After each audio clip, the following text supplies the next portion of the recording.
G20 में भारत का budget अंका, दुनिया की सबसे तेज रफ्तार अर्थव्यवस्था का ताज बरकरार। अमेरिकी टैरिफ का महाअस्त्र हुआ फुस, भारत की इकोनॉमी रफ्तार देख पश्चिमी देश हैरान। चीन की बत्ती गुल, भारत का सूरज हुआ रोशन। 2027 तक इंडियन इकोनॉमी का जलवा कायम। पूरी दुनिया में इस वक्त जो आर्थिक बवंडर मचा है, जो मंदी की आहट सुनाई दे रही है, उसमें सब डूब रहे हैं। यूरोप की बत्तियां गुल हैं, चीन की फैक्ट्रियों पर ताले लटक रहे हैं और खुद को दुनिया का बिग बॉस समझने वाला अमेरिका अपनी सांसें थाम कर बैठा है। हर किसी को लगा था कि इस ग्लोबल स्लोडाउन में भारत भी घुटने टेक देगा। ऊपर से ट्रेड वॉर का वो चक्रव्यूह, वो 50% तक के भारी भरकम टैरिफ जो भारत की कमर तोड़ने के लिए लगाए गए थे। लेकिन नतीजा वो आया है जिसने बीजिंग से लेकर वॉशिंगटन तक के बड़े बड़े थिंक टैंक्स के दिमाग को सुन्न कर दिया है। G20 यानी दुनिया के 20 सबसे ताकतवर देशों के बीच भारत अकेला वो आर्थिक बाहुबली बनकर उभरा है जो न सिर्फ खड़ा है बल्कि 6.5% की रफ्तार से दौड़ रहा है। ये आंकड़े मेरे नहीं हैं, ये ऐलान है उस महारिपोर्ट का जिसने भारत के दुश्मनों की नींद उड़ा दी है। ये ऐलान है मूडीज का। ये वो आर्थिक बिसात की कहानी है जहां भारत ने न सिर्फ बचाव किया बल्कि पलटवार करते हुए चीन और पश्चिम दोनों को एक साथ मात दे दी है। हम आपको बताएंगे इस धमाकेदार खबर की पूरी कहानी, तो बने रहिएगा वीडियो पर। और इस संबंध में आपके जो भी विचार हों कमेंट में लिखकर जरूर बताइएगा। तो आखिर ये पूरा खेल है क्या और कैसे? जब सारी दुनिया रिसेशन के खौफ से कांप रही है, तब भारत ग्रोथ की नई इबारत लिख रहा है।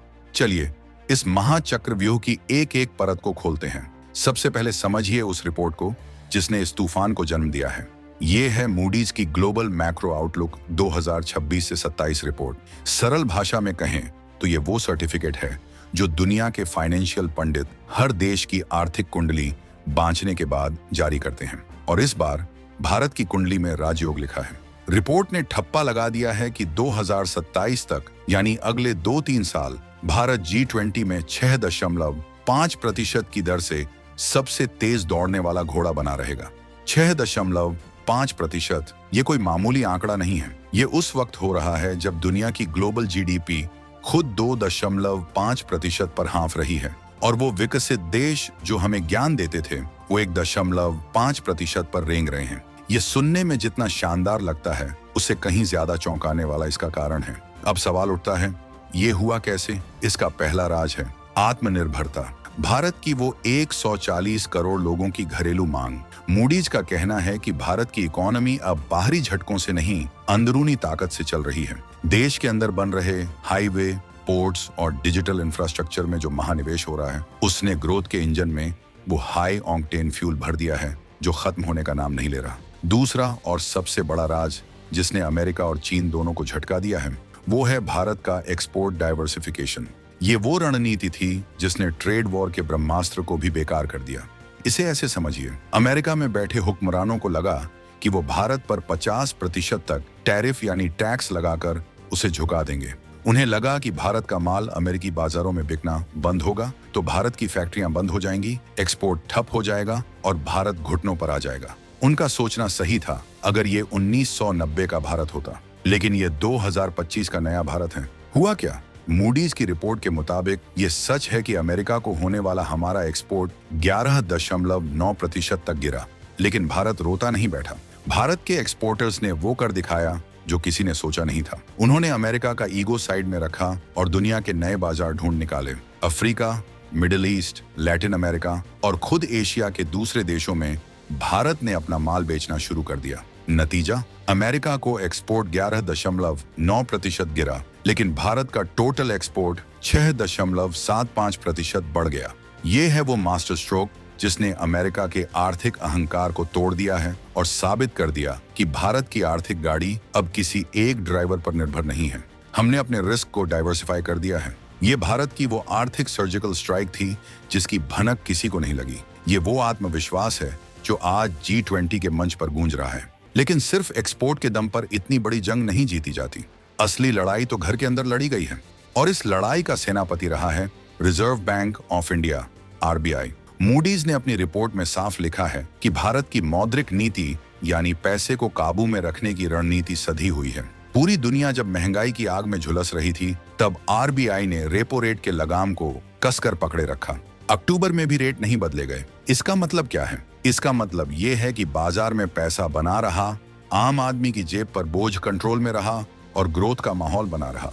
ये वो साइलेंट काम था जो पर्दे के पीछे रहकर देश के आर्थिक किले को मजबूत कर रहा था। और जब आपका घर मजबूत होता है तो बाहर वाले भी आप पर भरोसा करते हैं। यही हुआ है विदेशी निवेशकों के साथ। दुनिया भर का पैसा आज भारत के बाजारों में बरस रहा है। क्यों? क्योंकि उन्हें भरोसा है। उन्हें पता है कि उनका पैसा यहाँ सुरक्षित भी है और बढ़ भी रहा है। ये डॉलर जो भारत में आ रहे हैं, ये सिर्फ स्टॉक मार्केट को नहीं उठा रहे हैं, ये भारत को किसी भी बाहरी झटके को सहने की महाताकत दे रहे हैं। ये भारत की सॉवरेन रेटिंग को फौलादी बना रहे हैं। ये नकदी है जो इकोनॉमी के पहियों को रुकने नहीं दे रही। एक लेकिन भी है, और एक सच्ची तस्वीर के लिए ये लेकिन भी जरूरी है। मूडीज की रिपोर्ट एक चेतावनी भी देती है। रिपोर्ट कहती है कि जहां घरेलू मांग मजबूत है, सरकार पैसा खर्च कर रही है, वहीं हमारा प्राइवेट सेक्टर यानी हमारे बड़े बड़े उद्योगपति वो अभी भी बड़े पैमाने पर नया निवेश करने से झिझक रहे हैं। वो वेट एंड वॉच मोड में हैं। ये वो अड़चन है जिसे अगर भारत ने पार कर लिया तो वो 6.5% क्या 8% की रफ्तार पकड़ने का भी दम रखता है। ये वो आखिरी पहेली है जिसे 2026 से 27 तक भारत को सुलझाना होगा। ये वो चुनौती है जो विकास के रथ को विराट बनने से रोके हुए है। अब जरा शीशे का दूसरा पहलू देखते हैं, क्योंकि असली जीत का मजा दुश्मन की हार को देखे बिना नहीं आता। चलिए ड्रैगन का हाल देखते हैं। वो चीन जो दुनिया की फैक्ट्री होने का दंभ भरता था, आज उसकी फैक्ट्री ठंडी पड़ गई है। मूडीज की रिपोर्ट साफ कहती है कि 2025 में चीन अगर 5% की ग्रोथ दिखा भी देगा तो वो खोखली ग्रोथ होगी। खोखली क्यों? क्योंकि ये सरकारी मदद और जबरदस्ती के एक्सपोर्ट पर टिकी है। देश के अंदर यानी चीन के अपने लोगों की मांग कमजोर पड़ चुकी है, निवेश घट रहा है, उनका रियल एस्टेट का गुब्बारा तो पहले ही फट चुका है। ये वो टाइम बम है जिस पर ड्रैगन बैठा है। और मूडीज का अनुमान सुन लीजिए, 2027 तक चीन की ग्रोथ धीमी होकर 4.2% पर सिमट जाएगी और भारत 6.5%। ये है वो क्रॉसओवर, ये है वो तख्ता पलट जिसका शंखनाद भारत ने कर दिया है। और सिर्फ चीन ही क्यों, यूरोप का हाल देख लीजिए। जर्मनी जैसा इंजीनियरिंग का बादशाह आज रक्षा और ग्रीन टेक्नोलॉजी पर पैसा खर्च करके अपनी इज्जत बचाने की कोशिश कर रहा है। अमेरिका का हाल क्या है? वो भी धीमा है। बस एआई यानी आर्टिफिशियल इंटेलिजेंस के नए खिलौने और कंज्यूमर के खर्च के सहारे वो अपनी नाव को डूबने से बचा रहा है। एक तरफ ये हाँफते हुए विकसित देश और सुस्त पड़ता ड्रैगन है, और दूसरी तरफ 6.5% की रॉकेट रफ्तार से भागता नया भारत है। ये तस्वीर है 2026 से 27 के नए वर्ल्ड ऑर्डर की। ये वो सच है जिसे मूडीज ने अपनी रिपोर्ट में छाप दिया है और जिसे देखकर भारत के आलोचकों के चेहरे सफेद पड़ गए हैं। तो दोस्तों, आर्थिक जंग हथियारों से नहीं, रणनीति से जीती जाती है। टैरिफ लगाकर धमकाने का दौर अब बीत चुका है। मूडीज की ये रिपोर्ट सिर्फ आंकड़ों का खेल नहीं है, ये 140 करोड़ भारतीयों के आत्मविश्वास का ऐलान है।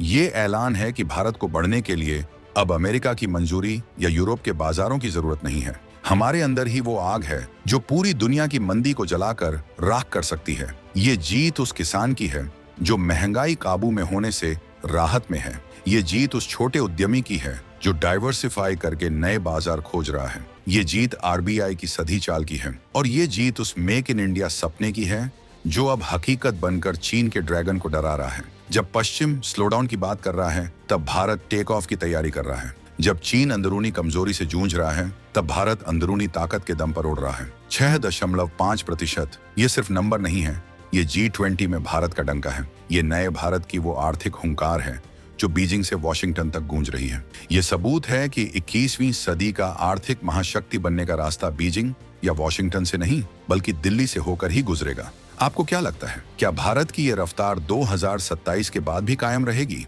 और क्या प्राइवेट सेक्टर की झिझक को दूर करना भारत के लिए अगली सबसे बड़ी चुनौती है? अपनी राय कमेंट्स में जरूर बताइएगा।